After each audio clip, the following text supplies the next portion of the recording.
In the brutal ethos of the Imperial Japanese Army, endurance was the highest virtue. Filth was a badge of honor, a testament to a warrior's sacrifice. Their American enemy was painted as a decadent, soft monster. But for the thousands of Japanese soldiers taken prisoner, the first weapon they truly faced wasn't a rifle or a grenade, but something far more disarming. A torrent of hot water and a simple bar of soap. This was not a battle for territory, but a war for the mind, where industrial hygiene would dismantle an ideology more effectively than any explosive. To understand the profound shock of this encounter, one must first journey into the world the Japanese soldier left behind. It was a world of mud-choked trenches on Guadalcanal, of relentless humidity in the jungles of New Guinea, a world where the very air was thick with the scent of decay. Here, survival was a primal struggle against not only the enemy, but also against nature itself. Supplies were a distant memory, a myth from a life before the war. A single grain of rice was a treasure. Medicine was non-existent. The soldier's uniform, once a symbol of imperial pride, became a tattered, vermin-infested shroud that was rarely, if ever, removed. Skin ulcers, tropical diseases, and rampant dysentery were more certain foes than any American Marine. Yet, this suffering was consecrated. Military doctrine, a harsh blend of modern warfare and ancient warrior codes, taught that to endure such misery was to purify the spirit. To complain was to be weak. To wish for comfort was to be a traitor to the emperor. Filth was not a failure of logistics. It was a crucible, forging the soldier's soul into hard, unyielding steel. Into this mindset, American propaganda had painted a terrifying portrait of the enemy. The GI was not merely a soldier. He was a barbarian, a Kichiku Beihei, a devil who took pleasure in torture and desecration. Captured Japanese pilots were said to have their heads boiled, to strip the flesh from their skulls for souvenirs. Ground troops, it was claimed, would be dismembered while still alive. Surrender was unthinkable, as it guaranteed a fate far more agonizing than a quick death on the battlefield. Therefore, when the fight was over, when the last round was fired, and the exhausted, starved Japanese soldier found himself a captive, he carried a singular, chilling expectation, a brutal, painful end. The first hours of captivity were a disorienting blur of shouted commands in an alien tongue. The prisoners were herded like cattle, their minds a whirlwind of fear and resignation, each man waiting for the final, violent act. They were marched past tents and trucks, past the very symbols of the industrial might that had overwhelmed them, until they stood before a long, wooden structure. From it, a low hiss emanated, and plumes of steam coiled into the air. This was it, the moment of truth. An order was barked, and gestures made it clear they were to remove their clothing. The tattered remnants of their uniforms, the last vestiges of their identity as soldiers of the emperor, were stripped away, leaving them exposed and vulnerable. A new dread took hold, colder than any jungle night. The building was not an execution shed or an interrogation block. The guards were not brandishing weapons. They were herding them toward what was unmistakably a bathhouse. This act, so mundane, so contrary to every horror story they had been fed, was the ultimate source of terror. Propaganda had warned them of American cunning, of their devilish tricks. This had to be the final deception. The steam was not steam, but poison gas. The water was not water, but acid. The guards watched with a detached, clinical efficiency, their faces unreadable, as the prisoners, naked and trembling, were shoved toward the entrance. They were entering a machine, a process, but for what purpose? It was a psychological precipice, a moment where the ingrained fear of the enemy's barbarity clashed with a reality so bafflingly mundane it could only be a sophisticated trap. Their warrior code had prepared them for death by fire and steel, but it had no answer for this, the silent, steaming enigma of the American shower. The first man to be pushed through the doorway flinched, his body tensing for the agonizing death he believed was moments away. He squeezed his eyes shut, a final prayer or a curse dying on his lips. Instead of a searing chemical burn or the choking grip of gas, he was met with a wave of dense, hot air. It was a physical blow, heavy and wet, that stole his breath but did not poison it. He stumbled forward onto a slatted wooden floor, slick with water.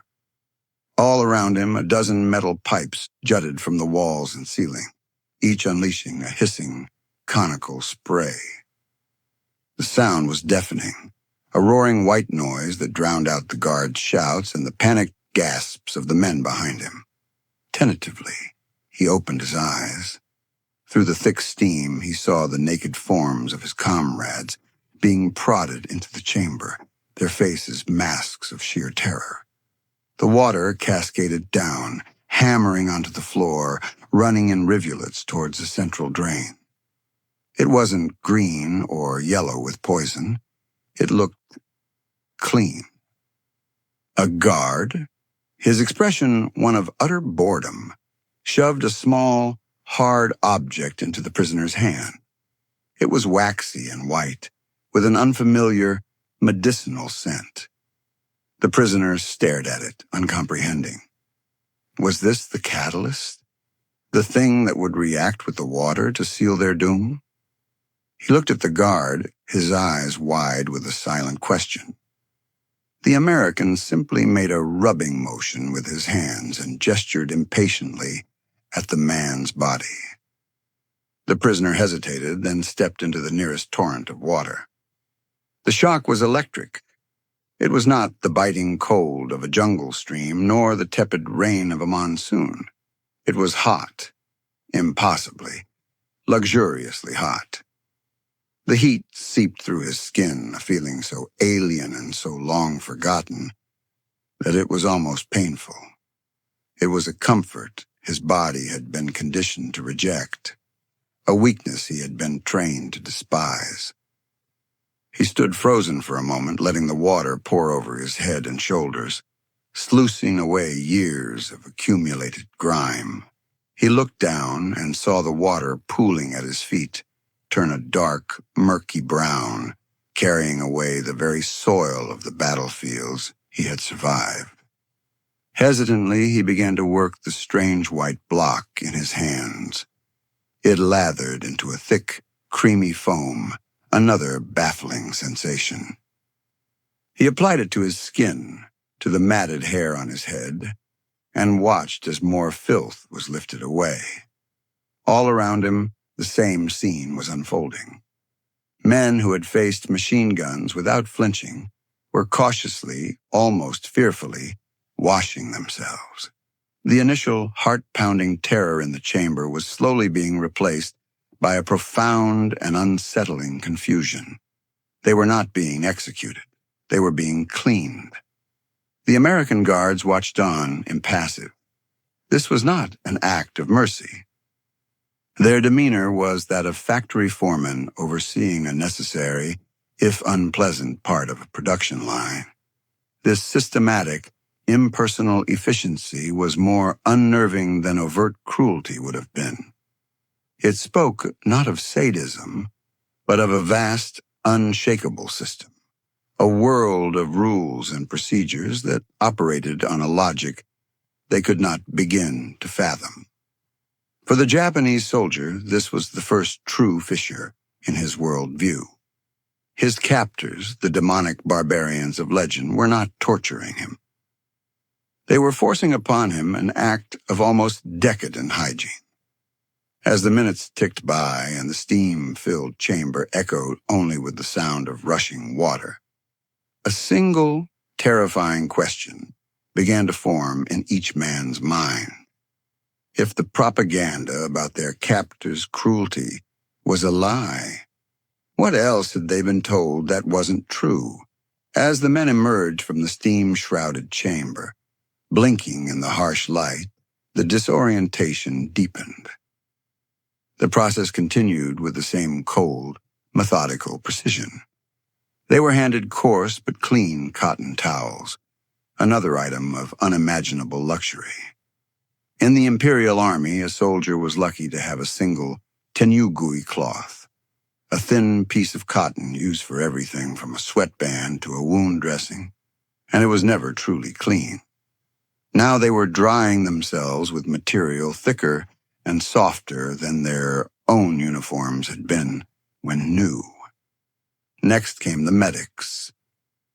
With practiced hands, they dusted the prisoners from head to toe with delousing powder. It was a demeaning, impersonal act, yet its underlying purpose was undeniable.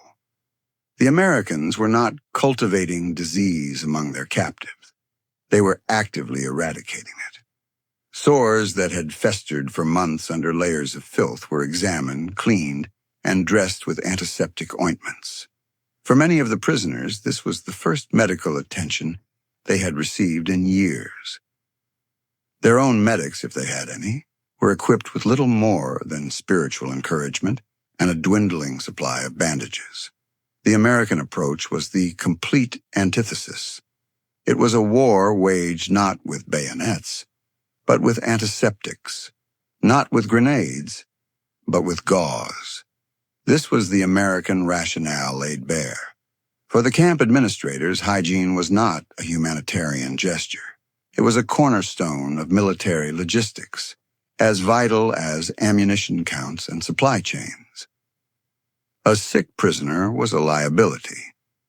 An epidemic in a POW camp could spread to the guards, crippling the facility and consuming valuable medical resources. Therefore, cleanliness was mandatory. The shower was not a gift. It was a non-negotiable regulation, a tool for maintaining order and preventing the chaos of disease.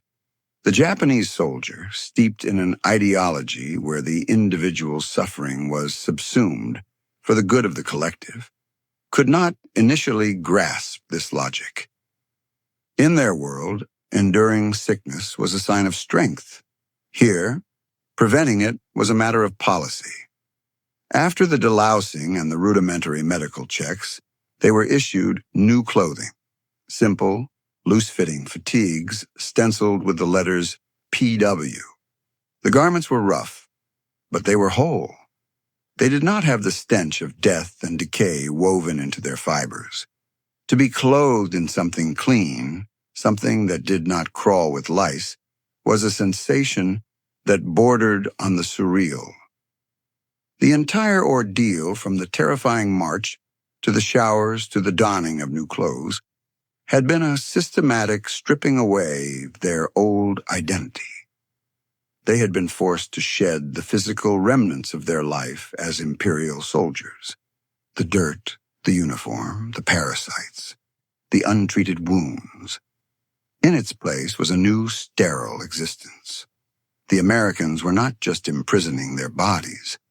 They were sanitizing them, processing them, turning them from warriors into manageable assets.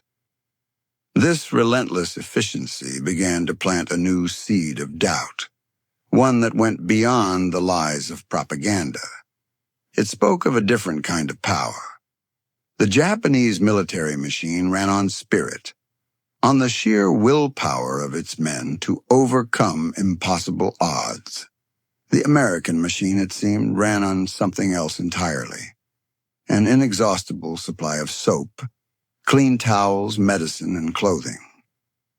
Each bar of soap, each cotton towel, was a testament to a level of industrial production and logistical capability that was simply beyond their comprehension. This wasn't the soft decadence they had been taught to expect. This was the might of a nation that could afford to waste hot water on its enemies. The shower had been a shock, but the routine that followed was a slow-motion revelation, dismantling their perception of the enemy piece by methodical piece. The initial shock wave of the first shower gave way to the relentless rhythm of a new life. What had been a moment of existential terror soon became a mandatory, scheduled event. Twice a week, the prisoners would be marched to the shower blocks. The routine was unvarying. The guards' expressions just as detached as they had been on that first bewildering day. But inside the minds of the Japanese POWs, a profound transformation was underway. Fear, the dominant emotion of their initial captivity, began a slow and reluctant retreat, replaced by a grudging acceptance, and eventually a strange sense of anticipation. The physical effects became undeniable within the first few weeks. The constant, maddening itch of lice vanished. Painful skin infections that had been a constant companion on the battlefield began to heal, the angry red flesh slowly receding under the twin assault of hot water and antiseptic cream. Men who had been gaunt and sallow from chronic dysentery and malnutrition started to regain a sliver of health, aided by a diet that, while bland, was regular and substantial. The simple act of being clean had a cascading effect on their physical well-being, a tangible result that could not be dismissed or rationalized away by their old ideology.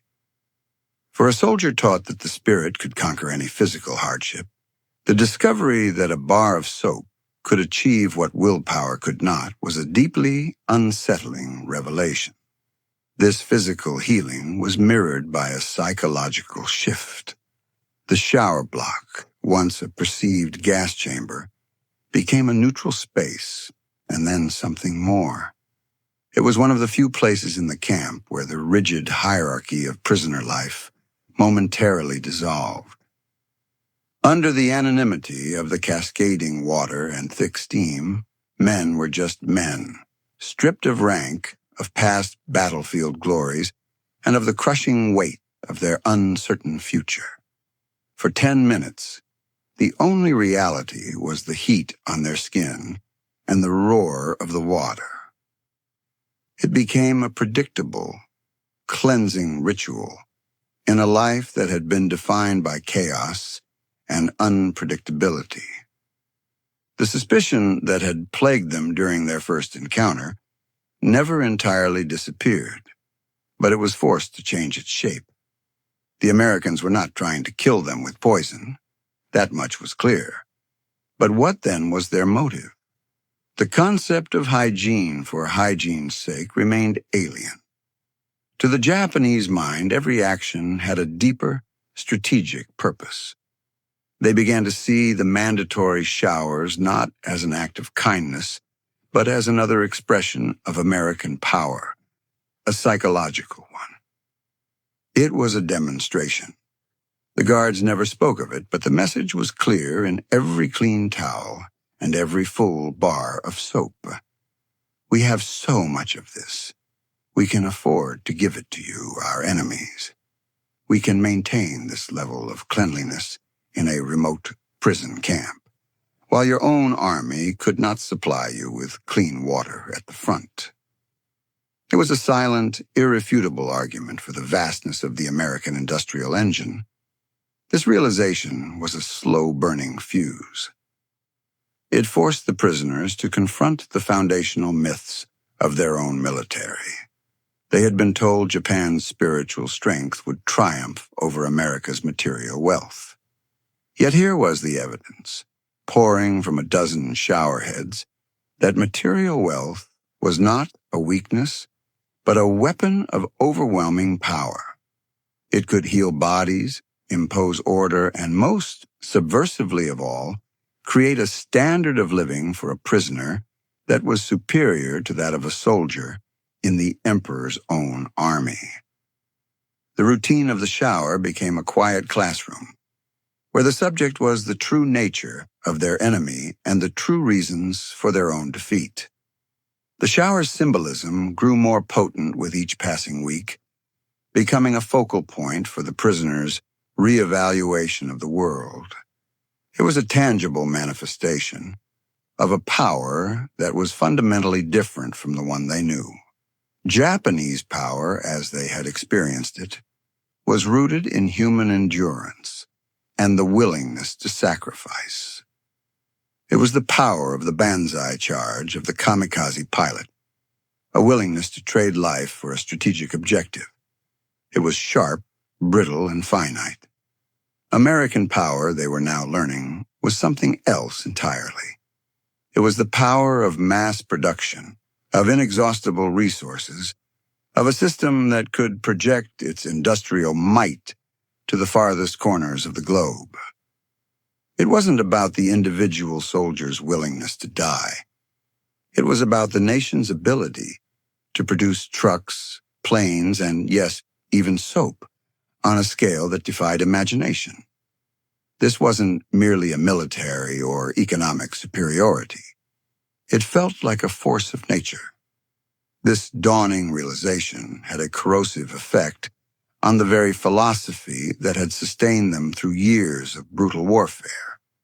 The Bushido Code, as it had been interpreted by the military, emphasized a contempt for materialism.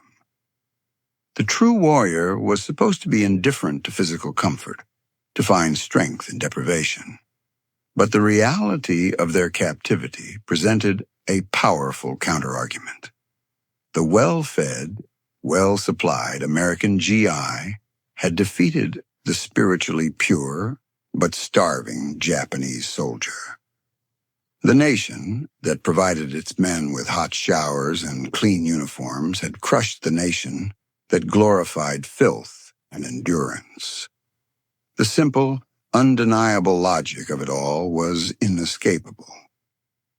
Could it be that their entire philosophy was not just wrong, but a fatal weakness? This question, once unthinkable, now echoed in the quiet conversations between prisoners in the barracks.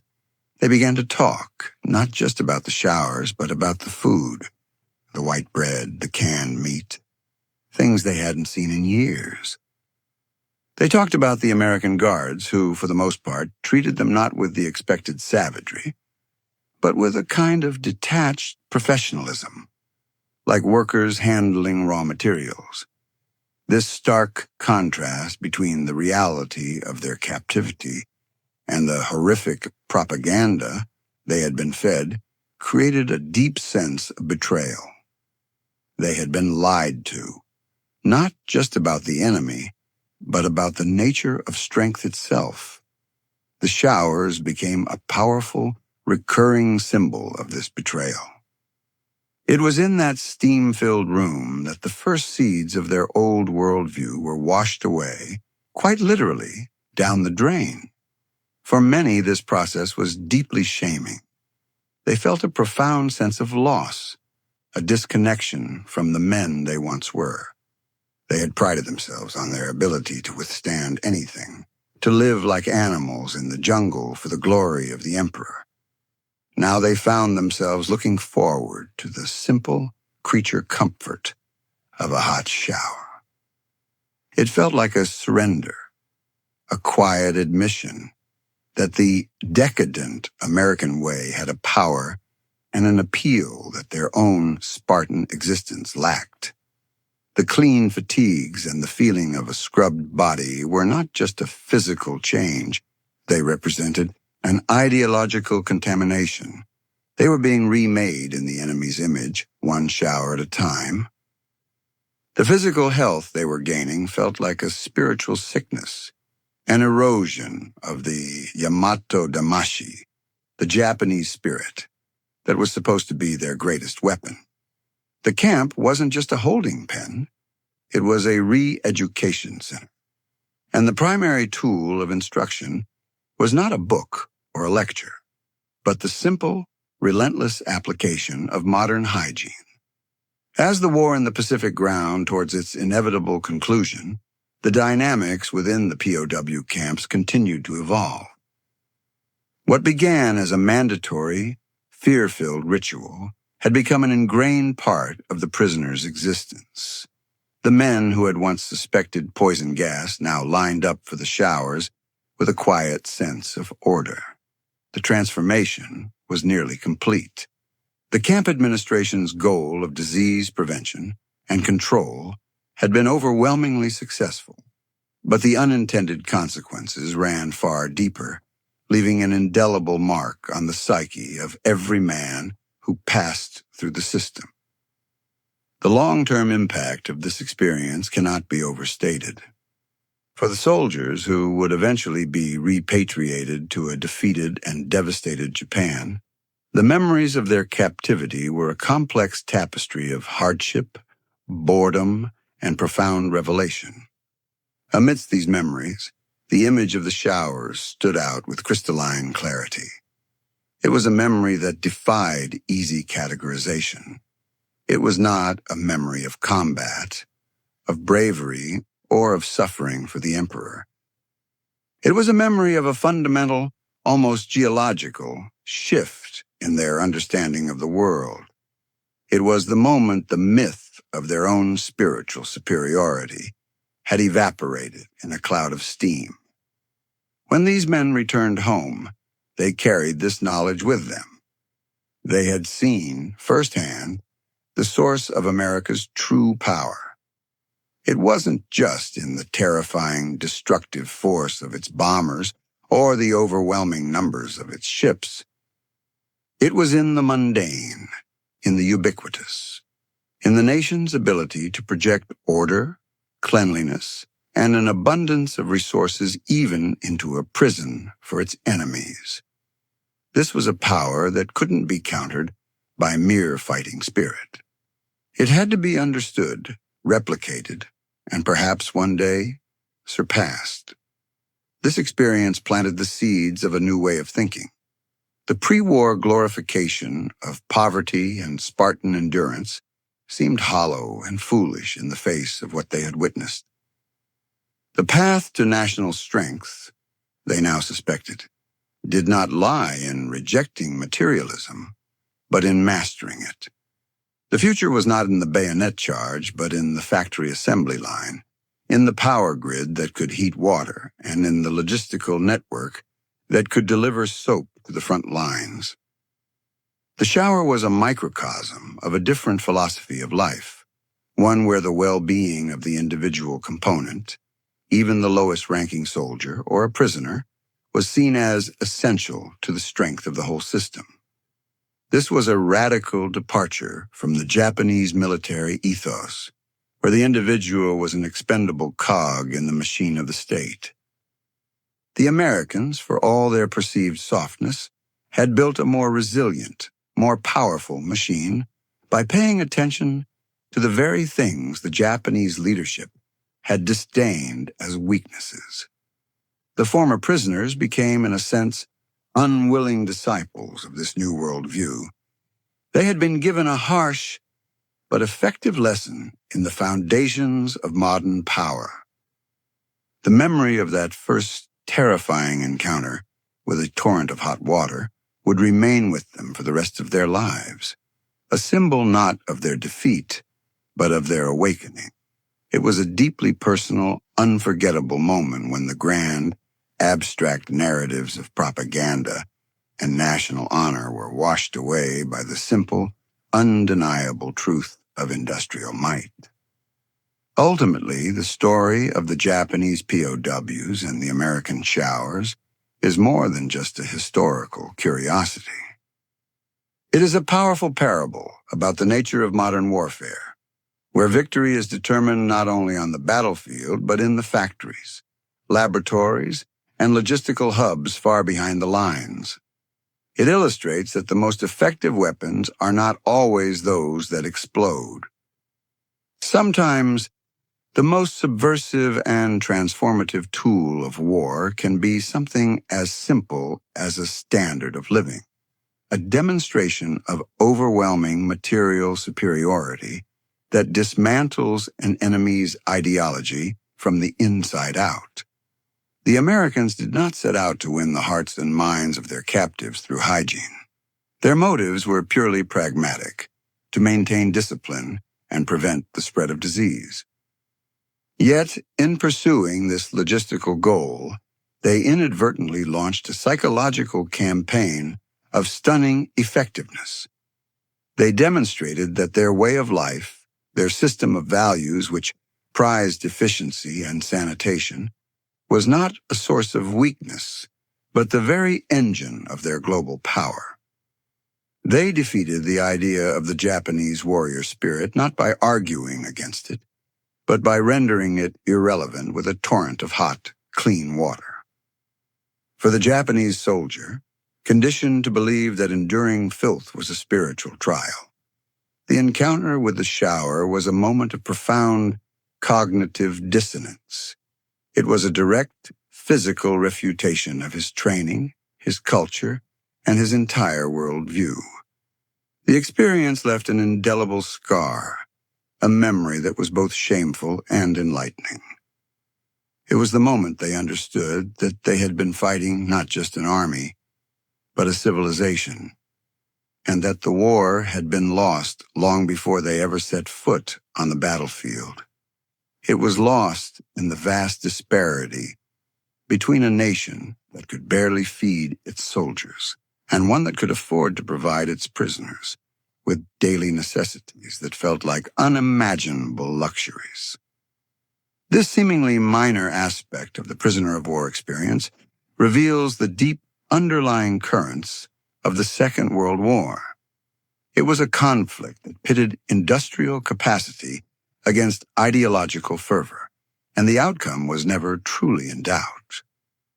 The story serves as a timeless reminder that a nation's strength is not measured solely by the courage of its soldiers, but by the resilience of its systems, the depth of its resources, and its ability to project its power in all its forms.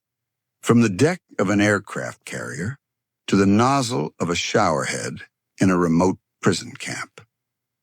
The clean, healed bodies of the Japanese POWs who returned home were a living testament to this truth, carrying within them the quiet but powerful message of their captors, that in the 20th century, the ultimate weapon was, and always would be, modernity itself.